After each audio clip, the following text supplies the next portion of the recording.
Hope everybody's doing well on this particular Thursday afternoon. It's time for World Politics, where we talk about political issues and things that are going on the political front.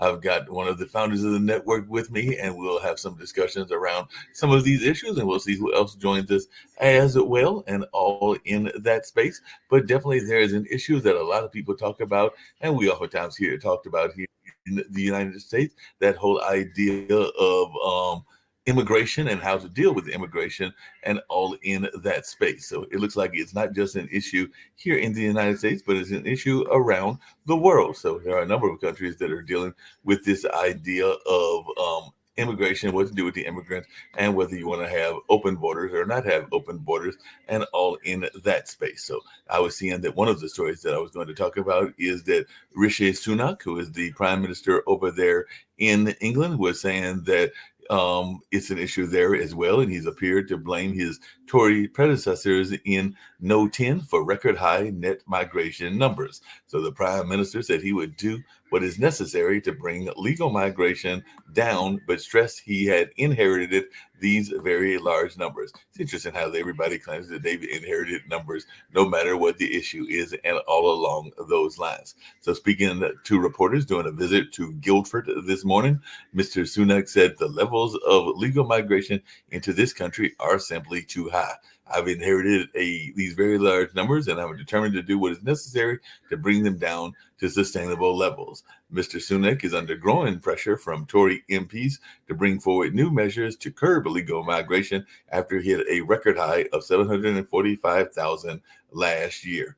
Asked what Mr. Sunak meant when he said he had inherited the figures, the prime minister's official spokesman said, factually, those numbers were large when he became prime minister. So, like I said, this is an issue that a lot of people are talking about, not just here in the United States, but other places as well. I know I've had the pleasure of talking to some people from London, and some of them have come from other places to get opportunities and to get things that they want to deal with, even in the migration lanes as well. So it is always interesting to hear what people have got to say about these very important issues, no matter where they might be coming from, and all along those lines, because it is just one of those fascinating conversations that exist and that people are oftentimes talking about and trying to find out how to deal with them, and all in that line. So it's always fascinating to hear what folks have got to say in that lane and all in that space. But like I said, I've talked to some people that even moved there to go into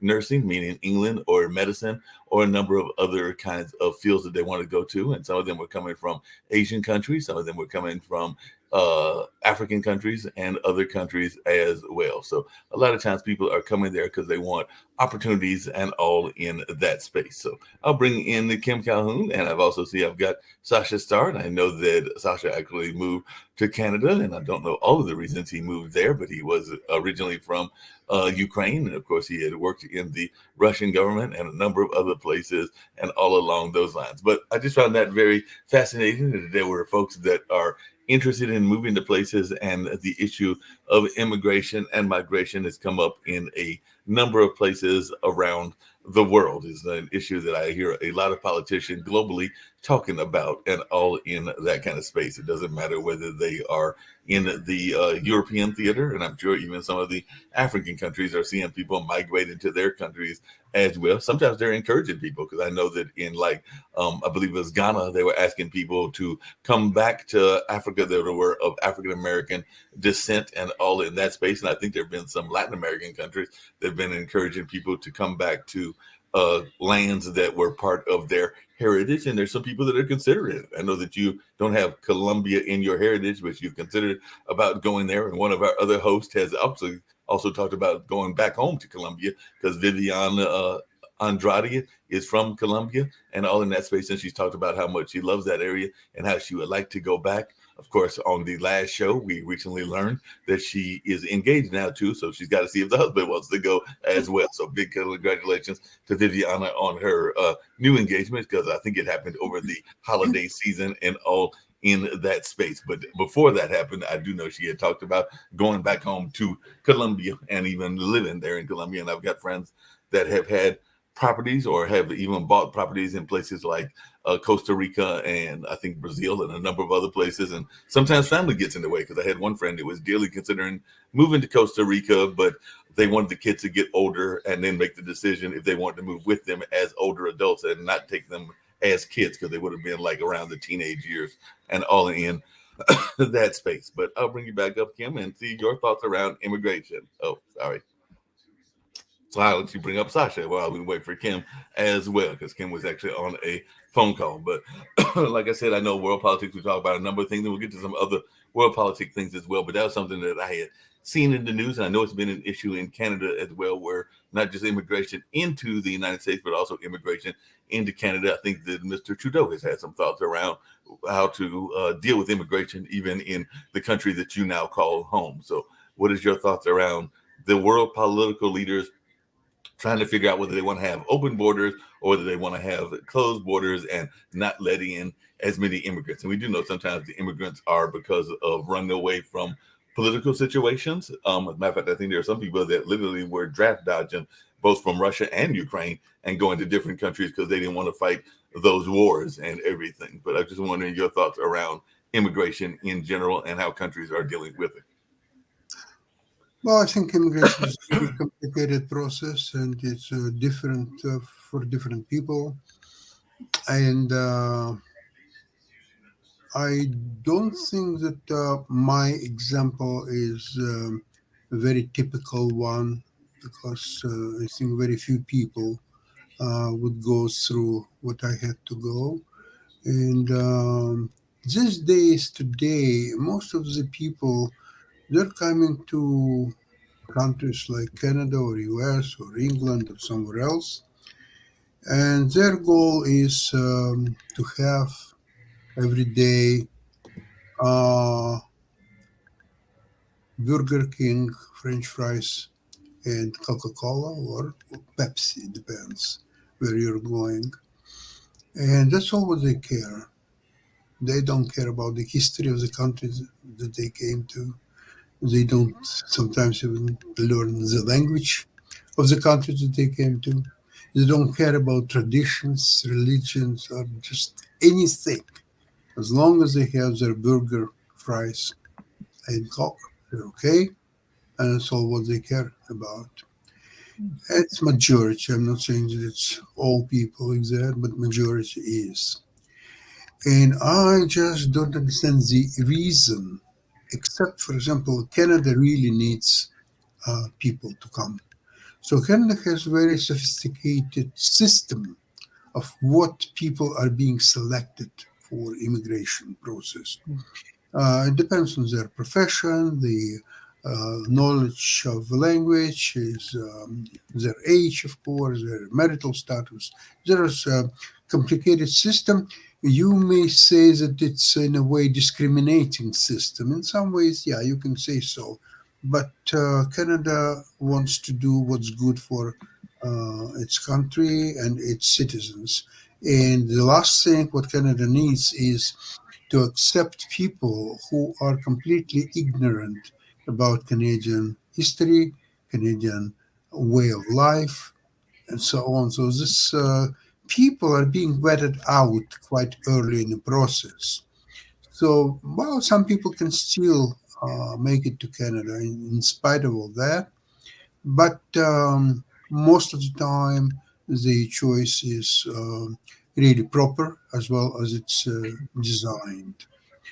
And Um, Sasha, along those lines, go ahead. But along those lines, and maybe we sometimes talk about political kind of gamemanship that goes on and everything. And I'm going to tell you about something that's going on here in the United States. And I definitely want to hear from Kim about this, but also you as well. But apparently, earlier today, as a record number of migrants are going across the southern U.S. border, many seeking asylum, Homeland Security Secretary Alejandro Mayorkas has told the country, meaning the U.S., that the country's broken immigration system is in need of a top to bottom update. So he's actually offered a kind of a trade in support for Biden kind of agreeing to some of the regulations that the Republicans would like in terms of the rights and all of those things, that they might be willing to have a trade. So pushed to the negotiation table by the Republicans, the Biden administration is considering the long shot effort as the price to be paid for the president's $106 billion year-end request for Ukraine, Israel, and national security needs. So it sounds like they are asking the Republicans to back this if they want to have certain things going on in this immigration overhaul. So rather than undertake a comprehensive immigration overhaul, Congress is scrambling in a few short weeks for a deal that would greatly restrict the asylum and humanitarian parole process used by thousands to temporarily stay in the U.S. while their claims are being processed in the backlog system, if they can get this kind of support for the Ukrainian and Israeli aid as well. So it looks like they are trying to use it as a chip, if we can use the poker analogy, in the game and everything, to force a vote and to force a possible favorable vote in that way. So matter of fact, Republican Senator James Lankford, who's there in Oklahoma, said, we're not going to try to secure other countries and not secure ours, as he rolled out the Senate GOP's border efforts earlier this month. We're at this point for 3 years, we've been saying, what are we going to do to secure the country? What are we going to do this? And every year it's getting worse. And I do know that there is a core group of senators that has been eyeing a deal that would provide money for the wars overseas in exchange for changes in the asylum process, and in particular, humanitarian parole, which has been a go-to tool by the Biden administration to manage the quell of migrants at the border, but is being challenged in court. So it sounds like they are using it, like I said, as a poker chip and all in that space. I know that there were some candidates that have run that have even talked about using our military as a way to quell migration as well. So what are y'all's thoughts about using migration as a political tool? And I'll start with you, Kim. They're going to use anything as a political tool. They're going to use any issue, any thing going on, and it will be used to do that. I think what we need to do is just figure out what the issues are for the people and help the people that need help, period. There doesn't need to be, nothing needs to be used for political.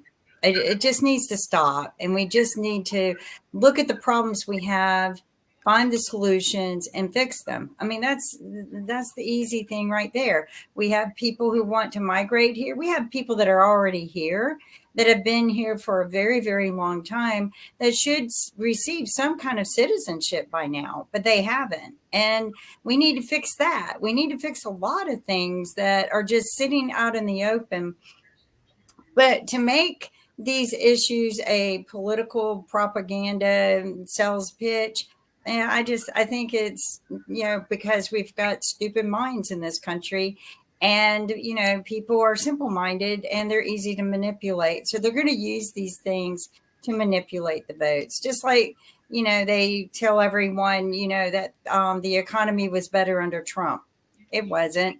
It's just, unfortunately, by the time Biden came in, that's when the mess rolled over. So, I just don't think we need to be using migration or immigration, any of it, as a political tool. Yeah, I don't know what Sasha thinks about that, but I do know that even at the beginning of the Ukrainian war, and it's one of the things that they talk about, even with Biden, that he tapped the parole program for the Ukrainians that were fleeing to the West after Putin's invasion back in 2022, and he's also been used to allow Afghan and Cubans, Venezuelans, Haitians, and Nicaraguans to remain temporarily in the U.S. without threat of deportation. Because like I said, a number of people have been, and I've stated this to both you and Ivan, very brave in terms of staying in their country and fighting against that government, and I would use the term totalitarian government of Russia and all in that space. But there are sometimes people that, for whatever reasons, want to escape, and they might come to the West, and they can use the notion of staying here temporarily because they don't want to be deported back to a government that might put them in the military and to fight these wars and all in that space. I imagine, and I don't know this for a fact, that there might even be some people coming from Israel to the West and definitely to Europe as well, because they are trying to avoid the war. Some people might call those people draft dodgers. I know we used that term back during the Vietnam War and everything, but there are folks that are able to stay into countries because they don't want to fight the war, and maybe they've got moral reasons or other reasons that they are choosing not to fight, and all in that space. But what is your thought? Do you consider those people draft dodgers? Because I imagine there's some people even there in Canada that might have been avoiding the war, whether they're avoiding it from the Russian or the Ukrainian side, and have come to the West and are using some of those rules in order to stay in said countries. But I was just wondering your thoughts around that, and whether you personally consider them draft dodgers. Well, if you speak about Israel, when they started mobilization after October 7th, they wanted to mobilize 300,000 people. They actually got 360,000 people. And a lot of people were flying to Israel with the first available plane in order to get into army and confirm their duties. Now, with Ukraine is a different situation. There are not too many Ukrainians living outside of Ukraine to begin with. Very early, women and children were evacuated mostly to Poland, but some other countries as well. Men were not allowed to leave Ukraine. And the situation actually virtually didn't change much in all the time. So the way Ukrainian war is developing, it's a huge question mark right now, huge one, because obviously the strategy before several months ago, strategy of Ukraine was relying on help from the West, primarily United States. And although the help was coming, but it was most of the time very late. It's exactly a case of too little, too late. And right now, it's complete disarray. It's unclear whether the help will be continued, to what degree. And therefore, Ukraine cannot make any decent plans for near future or even for next year, because it's unclear what it can rely on with the United States. United States is not a reliable partner for various reasons, not that by design or by simply being bad people or anything like that. It's just a fact. That's what's happening. And you have to adjust your strategy and figure out what to do next. On the other hand, the help from European countries now getting more and more active and much more sizable. The Germany just published a report that if Ukraine will fail in next few months or so, right now Germany has 3 to 7 years to prepare for a Russian attack. And 3 to 7 years is not such a long time, by the way. However, if the Ukraine will fail, then it's down to 1 to 3 years. And Germany, I don't think that they will be able to prepare to Russian assault in 1 year. It's not going to happen. So now, and European countries are sending all they can to Ukraine to continue fight. Hey, Sasha and Kim, this is for both of you. I was actually, every once in a while, I'm invited, as I'm sure you are as well. Maybe you can get some consulting jobs on occasion and everything, but I'm invited to come onto podcasts that are not associated with necessarily Pod TV. So a friend of mine had asked me if I would come on a audio podcast that they do, and she's been on our show, Angela Butler, and everything. And she raised an interesting question to me, and I'll raise it to y'all as well, which is that with all that is going on in the world and with the money that is going on and with the issues that are happening in the United States, a lot of people, as you've even pointed out, Sasha, can't afford a certain amount of money to even pay for their basic bills and all along those lines. And a lot of people are dealing with housing, even here in this area, meaning in the United States. And me and Kim were talking about that beforehand. So one of the questions that Ms. Butler asked me is, should we be spending the money on these foreign conflicts, whether it is Russia or whether it is Israel? And if we should be spending it, why should we be spending it when we have these problems of our own, whether that's around housing or whether that's around food or a number of other things? I definitely want to hear from you, Sasha. But before I get to you, Sasha, what is your answer, Kim? Because like I said, I definitely gave the answer that I feel that we are involved in a global world and we have to be concerned about global issues and all in that space. But I don't know that I'm overly comfortable with some of the policing that we do in the world and all in that space. Now, there are some extreme cases, and I would definitely put Ukraine and Israel into those cases where we probably have to be more engaged because they are allies. But we've also known that we've trained allies, including like Nicaragua, that have flipped their back on us or flipped the script on us, and all along those lines. So we trained them, and then they turned around and became our enemies, and all in that space. There's even some people that say that we might have trained part of Hamas, and we definitely trained part of the 9/11 attack, and we want to go back to 2001 and all in that space. But I just wondering your thoughts when people ask that question, because I'm sure you get it even from your friends and everything, because it was on a audio interview that Miss Butler does and all in that space that was on earlier this afternoon. What was the question that they asked her? They asked me, they were asking me because I was the guest and everything, whether we should be, with the issues we have in our population, should we be spending money in other countries? Because we've got issues like housing that me and you were talking about earlier, and these issues need some of the money that we're spending on foreign affairs and everything. So what would be your answer to that question? You know, there's a fine balance there of our foreign relationships with other countries. And but right now, I think sometimes you need to fix your own home first before you can continue helping other people. And, you know, the Republican supremacist party keeps sitting there crying, you know, that we're so far in debt, we can't get ourselves out. It's all Biden's fault. Well, then fine. Okay, let's home in and fix those problems and stop worrying about other countries right now. And once we fix those problems, then, you know, go fix the other problems, help the other people. You can be doing a little bit of both at the same time, but we're, you know, according to the Republican Party, we're in such a big mess that, you know, we really shouldn't. If it's as bad as the Republican supremacists say it is, then we don't need to be going out and fixing other people's problems. We need to be fixing our own. Now, if it's not that bad, then we need to sit down and take a look at everything and make a budget and figure it out.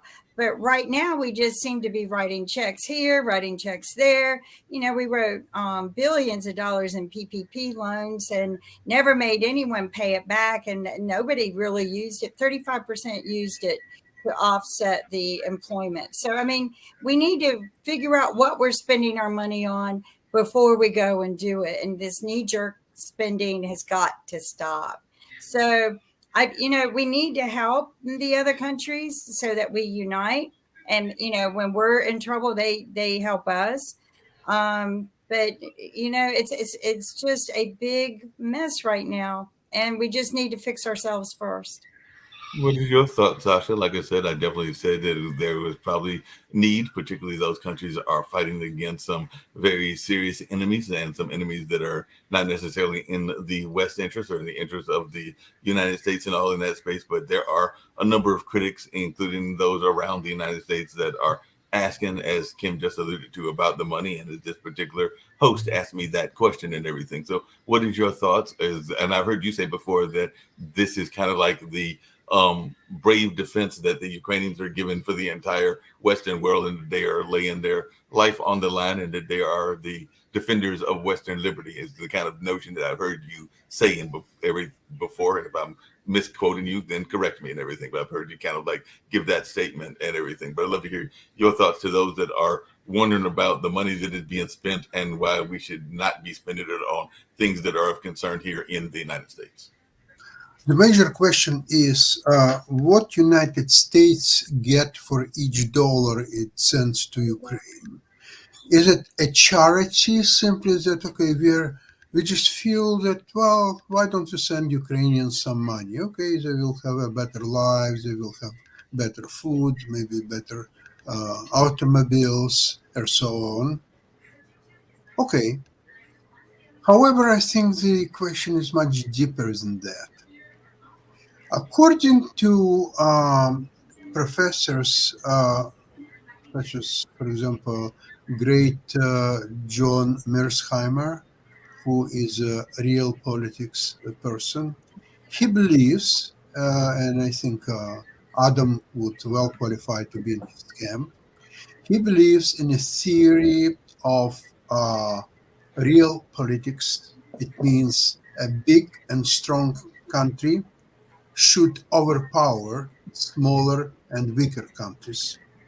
And if it's not that way, then it's a great upsetting situation which can create a great world disasters.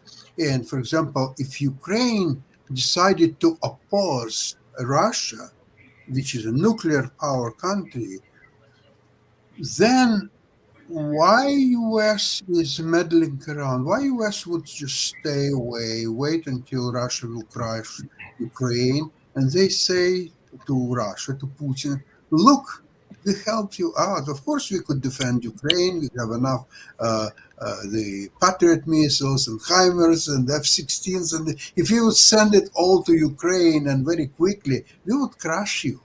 But we decided to help you. We love you, and we want to be together with you. So now enjoy yourself, eat Ukraine for breakfast and lunch and dinner. Enjoy yourself. And this is a music to the ears of Putin. It's a great scenario, by the way. The only problem is, as I said earlier, Germany is now preparing for a Russian attack, which, if Ukraine will be able to sustain itself at least for next year, then Germany has 3 to 7 years to prepare. If it's Ukraine will fall in next few months, then Germany has only 1 to 3 years. So what United States is going to do? So on the way to get to Germany, because they have to go through Baltic states, which is not a great thing. They can overrun Baltic states in a matter of about maybe 3 days, say 2.5 days. And Poland is different story. Poland will fight until the last alive soldier. But Russian will overrun Poland in a matter of probably, I would say, 9 months. And as long as Poland will be able to fight Russia so fiercely, then Germany will have maybe another 6 months to prepare. But anyway, the day will come when Germany will have to face Russia. And what is United States going to do? According to Article 5 of NATO, the US has to get involved well before the Germany will be attacked by Russians. It's when Baltic states will be attacked and taken over, and Poland will be attacked and fight Russia for several months, maybe even a year. So US already then have to be involved, unless there will be some genius, strategic genius like Donald Trump, who will say, you know what, we don't need NATO, we don't need Poland, we don't need Germany, we don't need France, we don't need anything, anybody. We want to stay where we are. We are a fortress. Oh, really? Are you a fortress? When Russia, which is now already united, North Korea, Iran, China, BRICS countries, which includes China, of course, and all that stuff, and they will create currency, gold-baked currency. US dollar will be nothing. And nobody will accept it even at any value, because it's not. It'll be interesting to see what happens with BRICS and everything. Adam, I'm glad you joined us. And all along those lines, one of the things that we were talking about was immigration. I know we talked before about immigration, not just in the United States, but around the world as well. So I'd love to hear your thoughts. I was actually going to bring up two things. One involving Mr. Trump, since Sasha brought him up, and all along those lines. The other is a notion of the big countries that are powerful then squashing the small countries. And there are some people that might argue that that is what colonialism was all about when a number of the European countries divided up Africa and so even Asia and other parts of the world. And now there is a notion of neo-colonialism. And some people might say that that is what China is doing and all in that space. But then the other news that I had mentioned briefly to Kim and everything, and there's another one that I've got to joke with you about before we end this show and everything. But before I get to that, is this notion of the bullet. You know, there's the notion of the bullet that'll get you in any war or any investigation. And apparently, right now, one of Trump's attorneys has come out and said that she warned Mr. Trump that if he took those items to Mar-a-Lago, that could be problematic. And now there are some people that are speculated that that could be the bullet that leads to the conviction and all in that space. So definitely any of your thoughts, or if you've been hearing about this case, because there are some folks that are saying game over because of this particular attorney has come out and stated that she had warned Mr. Trump about taking these documents to Mar-a-Lago and that it could be problematic. And apparently they're saying that that's the bullseye that the prosecutors needed and all in that space. So I didn't know if you've been following this case and if you had heard about what was going on in that space and if that is the bullseye that folks needed if they're going to get him to be convicted of these kind of obstruction of justice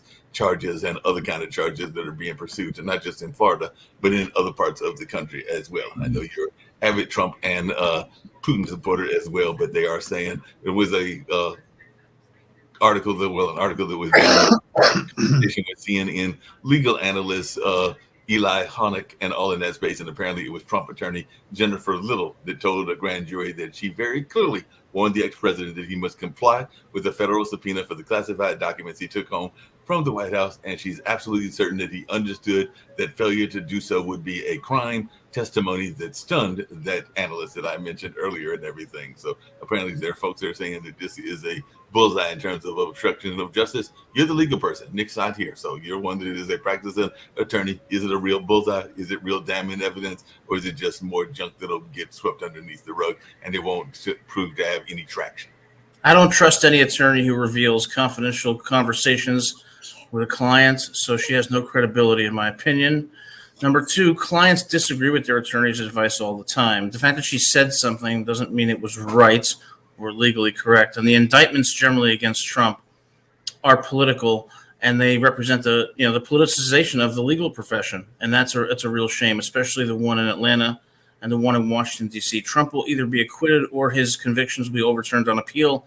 The strongest indictment is the one in Florida, but if he's convicted, it's not going to be really that big of a deal. It's not going to go to prison, and it's going to go away. So this attorney that you mentioned, I give no credibility to. As far as immigration goes, I think we need to do three things: secure the border, give amnesty to people that are already here, and we need to have people immigrating to this country who are smart, who can actually be productive citizens and contribute to the economic and social life of this country.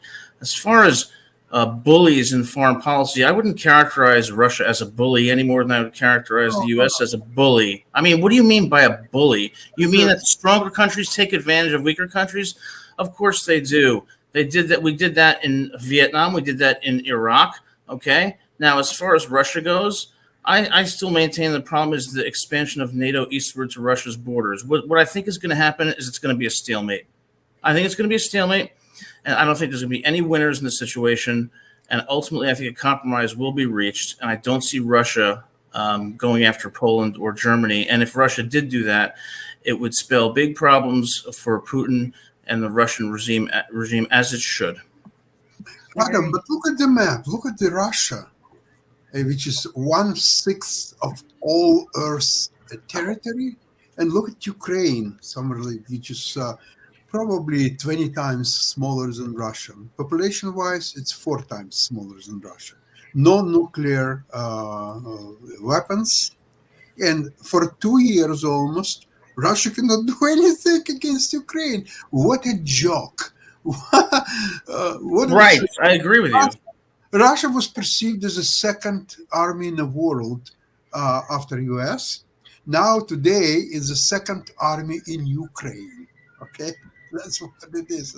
It's the biggest joke that I ever could think about it. And you Like know, us in Vietnam. well, Vietnam was so far away from. I know that's the problem. Ukraine joining NATO would be a red line that cannot be crossed. Ukraine has to disavow any desire to join NATO, and then there'll be a But think about something. Ukraine can stop Russia and fight it on equal terms for almost 2 years without being member of NATO. So what can you imagine will happen if Ukraine will join NATO? What Russia will have to just leave their pants in Ukraine and everything else, whatever they have, and just run. There are a lot of people already running out of the Ukrainian army. They already have, most of them, Ukrainians supply a special phone number if you want to give up. So they guarantee that you will be treated well and so on, according to international laws and so on. And a lot of people, they are waiting for a moment to give up and join Ukrainians. Well, yeah, Russia's not going to defeat Ukraine because Russia is not a bully, and that kind of proves my point. What Russia is upset about is the eastward expansion of NATO up to its border, and I can understand why they would see that as a threat to its security. But Adam, what entitles Russia to have their bloody mouth open and say that they will decide who will join NATO? For example, Finland, which have 1,000 kilometers border with Russia, they joined NATO, and Russia didn't have a word. They didn't give a damn.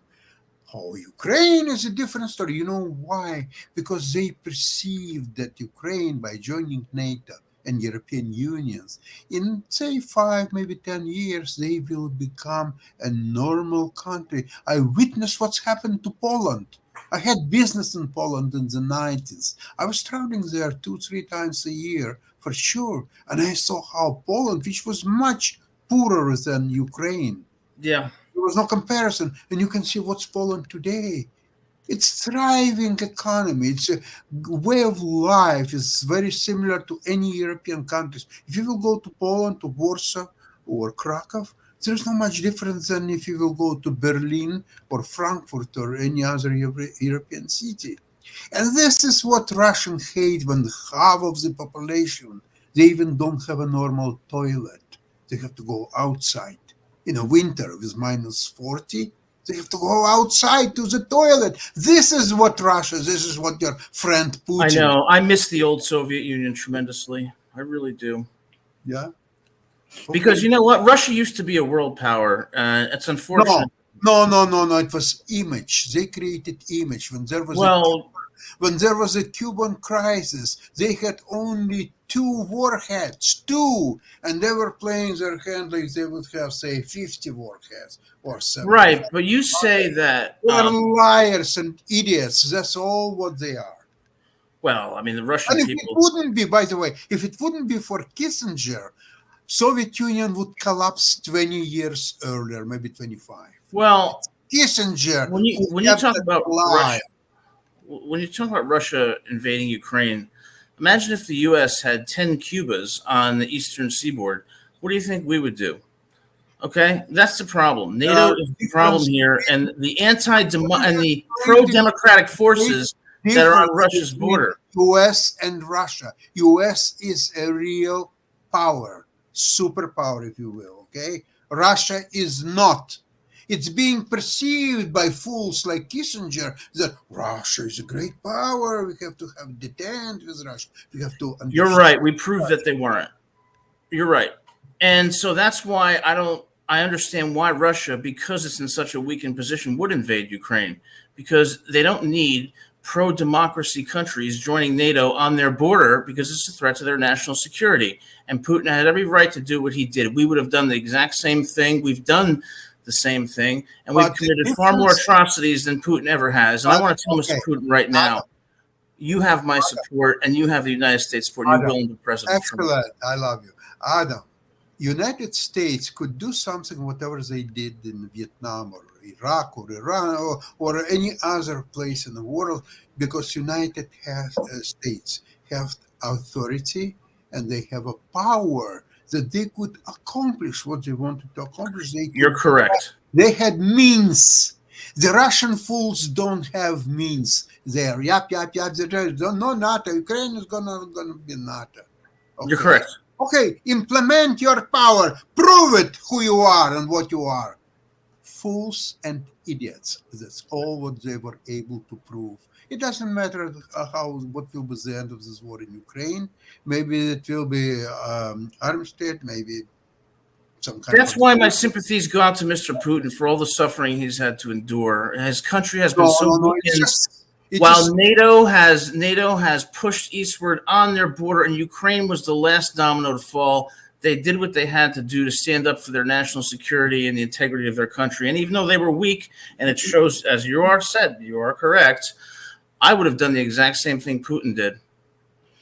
Let me ask you this question: If and as far as U.S. goes, Sasha, the U.S. has authority, but certainly not moral authority. The way we raped, killed children in Vietnam, 300,000 Iraqis dead under George Bush's false pretense of a war. It's disgusting. Mr. Putin never did anything. And if Mr. Putin is doing something now, it's because he doesn't want to be surrounded by pro-democracy forces and that ridiculous excuse for an organization called NATO that has expanded too far. And the U.S. is to blame for that. We should be trying to partner with Putin and strengthen Russia, not weaken it.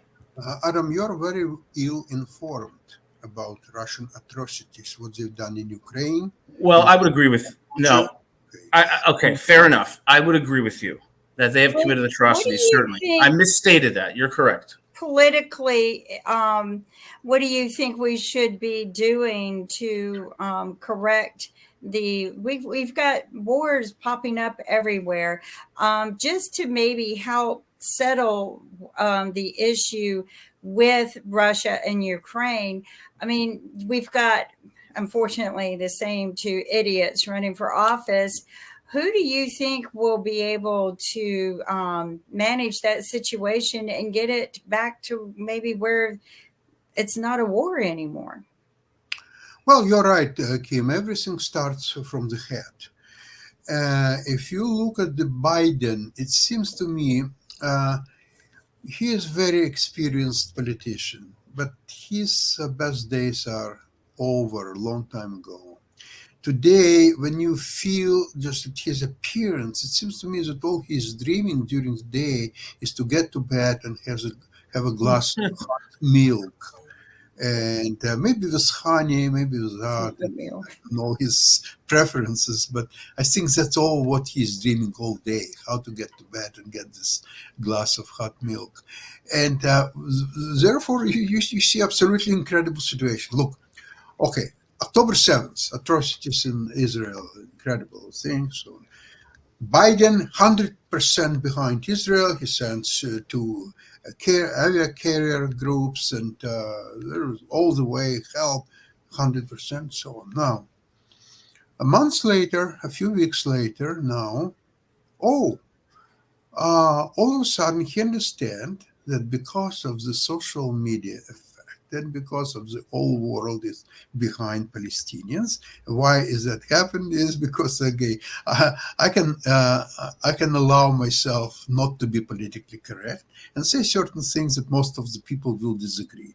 One of the things is that most people in the world are morons and stupid idiots, although some of them are useful idiots, but still idiots. So because of that, all of a sudden, Biden became horrified that because of all that, he is going to lose election. Because all these people on social media, all the Black Lives Matter people and all others, they're all against Israel. There's a great amount of anti-Semitism everywhere, all the U.S. including. So now he understands, okay, that's all fine. I love Israel, I love them. But I'm going to lose election. So Israel will eventually win against Hamas, obviously, but there will be no Joe Biden in the office. And not only that, I will lose $500 as a result of it. So obviously, I'm much against what's happening right now. But Biden has no resolve. And you know what, with his age, and he wants somehow, well, okay, maybe these people will, okay, Qatar, maybe they will talk to these people, and these people will talk to that people, and finally there will be some kind of a peace, and I will be around, and I will say that I talked to Qatar and Saudi Arabia and Israel and even Hamas maybe, or some on a good day. So, and he will say that, okay, this is peace. I brought you a peace. Then what's next after the peace? Well, it's a two-state solution. Okay, how you will do two-state solution? Show me. Okay, you know what? I had a good example on one of the programs. I said, let's see, Adam, you say that it's a good idea to fly to Jupiter and back. And you go to venture capitalist and say, okay, I have a great idea. Could you back me?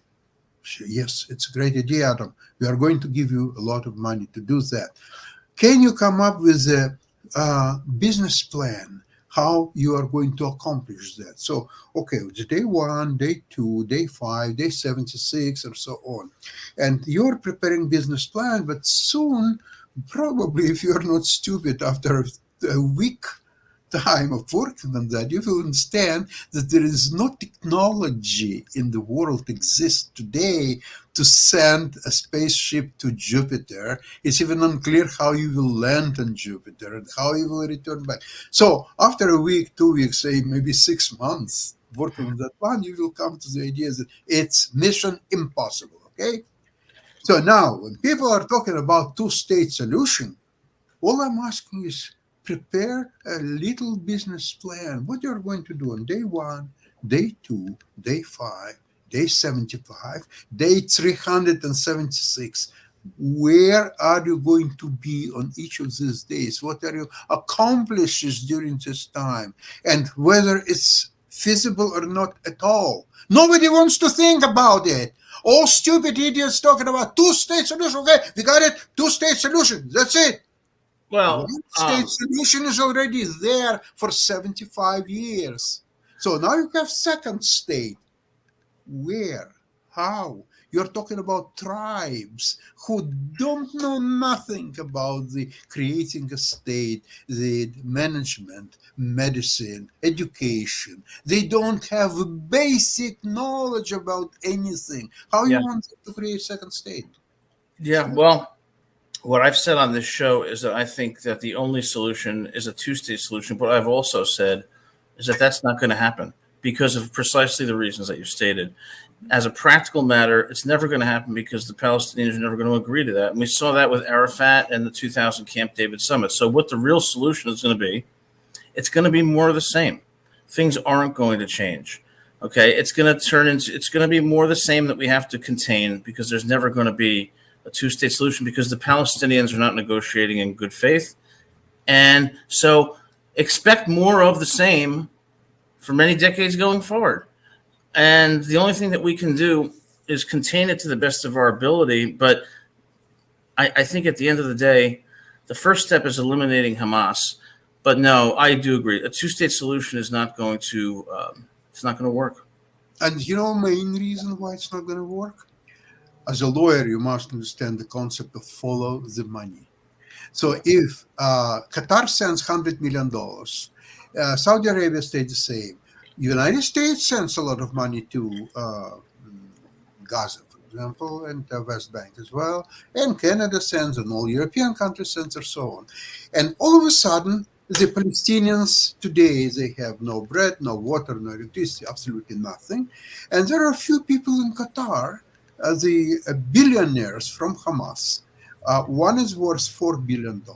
Another one, $4 billion. Another one is $5 billion. It's three the richest, but there are several others. That's where all the money going. So they don't need peace, because if there will be a peace and they will start build something and there will be a better control of the money, how they Yes. their billions. So what's going to happen ultimately is there's going to be a de facto peace. The movie War Games, I don't know if you've ever seen the movie War Games, but the point of the movie War Games was in nuclear war, no matter how much you strategize, there can't be any winner. I think what they're going to realize is, look, we have to live together. There's going to be no winner in this situation. So they're going to de facto coexist in a very fragile region. But will there be a two-state solution? No. Should there be? Yes. But it's not going to happen because there's no incentive for the Palestinian leaders to do so. And that's why Arafat didn't do what he did. And if you look at it from that perspective, it doesn't seem as unreasonable because, like I said, he had no incentive. But what they do have an incentive to do is to avoid instability and avoid any threats to their monetary interests. So I think what that's going to lead to is the conclusion that, look, fighting each other is not going to lead to any more of a positive outcome than if we just tolerate each other. So it's going to be a fragile peace with periodic violence going forward, in my view. Well, I Yes. don't think Hey, Adam. it's a very interesting situation right now. What's going to be a continuation of Israel's invasion of Gaza? What makes it so interesting is that right now, as what I said before, obviously Biden is absolutely against Israel to continue its invasion of Gaza. For obvious reasons, he's going to lose election. And it's a serious reason, really. Now, Israel, the public opinion in Israel is 99.9999%, whatever you want to take it, to continue invasion and clear up Hamas one way or another. There will be no stability in the region until Hamas will be completely eliminated, eradicated, or simply not longer existing. Now, can Israel do it technically from military point of view or so on? Remains to be seen. I'm not so sure anymore. Maybe it's unable to do it. Maybe it is. If it is, it must do it. Because if you remember as an Italian, you remember that the demise of Roman Empire started in about... Tragic. It started with the inability of Romans to control German tribes. When they couldn't defeat German tribes once and twice and three times and so on, slowly they started to move south, and then they were joined by Vandals and Goths, and East Goths and West Goths, and Franks, and just all kind of people around Rome, and eventually Rome had to cave in. Okay, so if Israel cannot control the territories that potentially can be used to attack Israel, so Israel has no purpose to exist. Because the only purpose why Israel exists, its government, is to protect Jews from another Holocaust. There was no Israel during the Holocaust, so they were all killed, 6 million people, if not longer, if no more. Okay, there was no other way to fight this. Right. Well, I mean, part of the problem is you have academics, you have politicians, you have leaders in the U.S. advocating for a two-state solution. Now, I've even advocated for that, but unlike them, I realize it's idealistic and is not going to happen.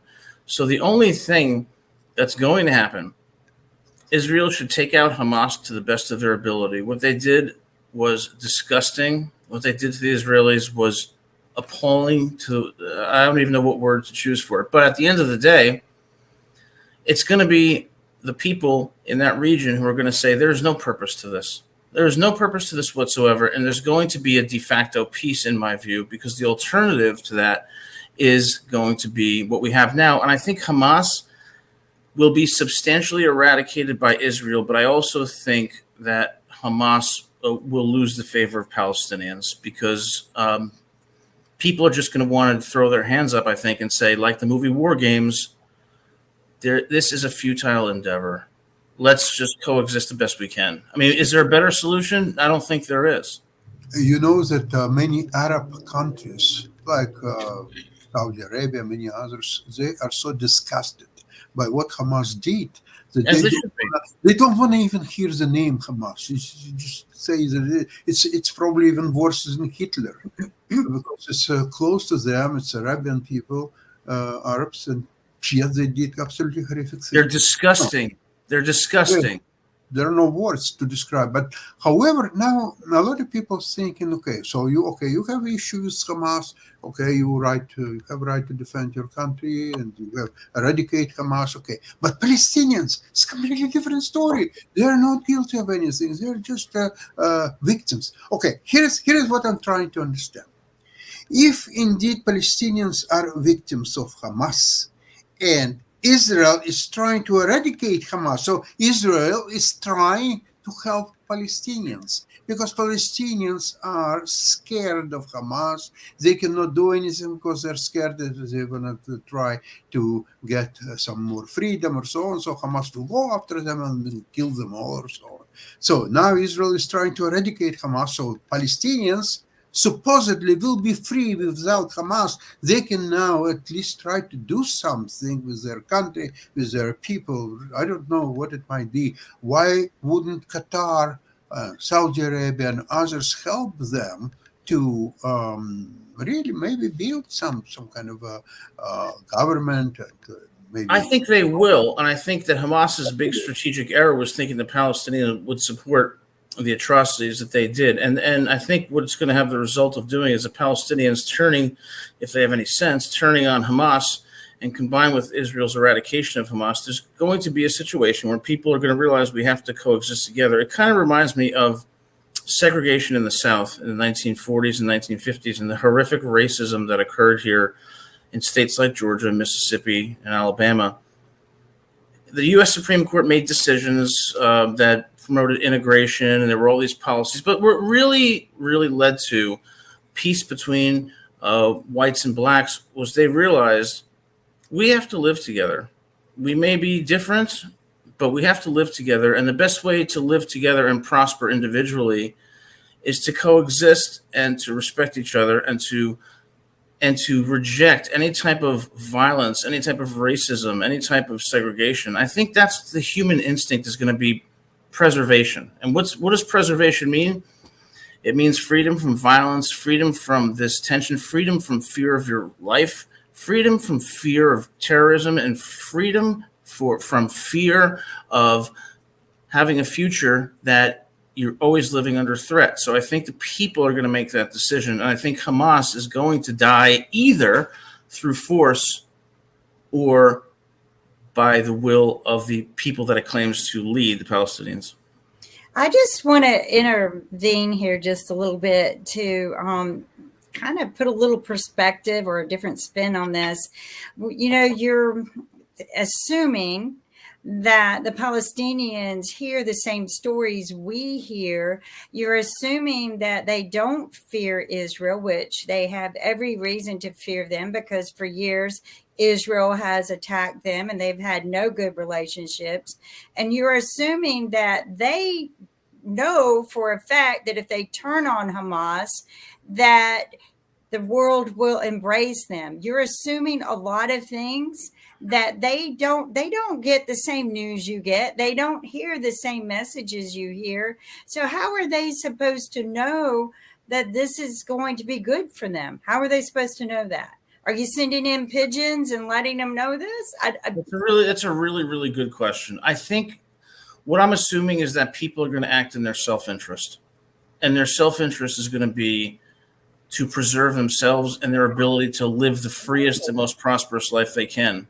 And they're not going to do so in a culture of violence, in a culture of fear, and where there are these atrocities occurring. I think what they're going to say is our best path to our own self-interest is through peace, even if it's not a formal peace. And I think that that's where we're going to go. Now, is there still going to be terrorist attacks or some violence? Probably. But I think we're getting to a point where what Hamas did actually was probably one of the, this may sound crazy, was one of the most constructive things for that region. Because what Hamas did has probably alienated the Palestinians and pushed to the forefront the need to really act in your self-interest and say, no, this is not the way. Adam, if you remember history of Second World War, the Germans, all of them, were convinced that Hitler is a great leader and he's doing wonderful things for Germany until they is the very end of the war. And it took, even with the Nuremberg process and so on, and Germans had to go to see the concentration camps.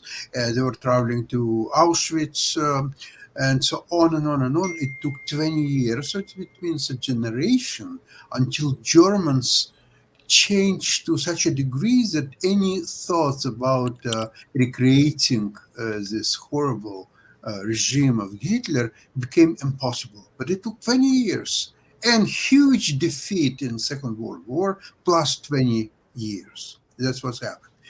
Now, interestingly enough, again, you know that from history, that the best situation to have really great peace and long one is when one side decisively wins against the other side. So when, for example, Germany was defeated in the First World War, okay, so there were certain arrangements, accommodations, but Germany was able to bring up their power back. And there was a Second World War, and Germany was defeated to such a way that it can no longer, now it's already, 80 years since the end of Second World War, and it will be another 80 years that Germany will not be able and will not even think about starting Second, Third World War, or Fourth, or whatever it might be. So in order to successfully have a peace in that region, maybe one of the points is if one side will decisively win this war, either it will be Jews or maybe it will be Hamas. Oh, it's not going to be. Okay, but wait a sec. Let's think about something. That's a real war. Remember when Second World War, when Germany was fighting Allied forces in Russia, and there were bombardments of Dresden and Hiroshima and Nagasaki, and it was all horrible and terrible. But it's a war. You cannot fight the war without. Obviously, there is collateral damage. So-called mildly, I'm trying to be nice about it. It's much more than collateral damage, at least during Second World War. Now, here are two, one nation or one Hamas. What is it? It's not a nation, right? It's a government. It's not a government. It's whatever, but it's something based in Gaza. That's something in Gaza. I don't know what to call it. Okay, you call it any way you want. I don't care. So something based in Gaza attacked Israel, creating a new war. Let them fight it out. Let them fight it out, and one side will decisively eradicate and completely destroy the other side. Then it creates a condition for a long-lasting peace. Yes, that's true. That's the second possibility, whereby Israel decisively, eradicates Hamas, and that does create a long-lasting peace. I also think, though, that the strategic mistake that Hamas made is that the entire narrative among the Palestinians is that Israel's the aggressor and they're the oppressed. When Hamas took on the role as the aggressor, I think that changed the narrative. And I think in the minds of the Palestinians, or I would hope, that the reason why this is happening is not because of anything Israel did, it's because of what Hamas did. And that created a fracture with Hamas that has isolated Hamas. And if you eradicate Hamas, coupled with the idea among the Palestinians that the only way forward is to coexist, I think you're going to have a long-lasting peace. So it's a combination of the two, I think.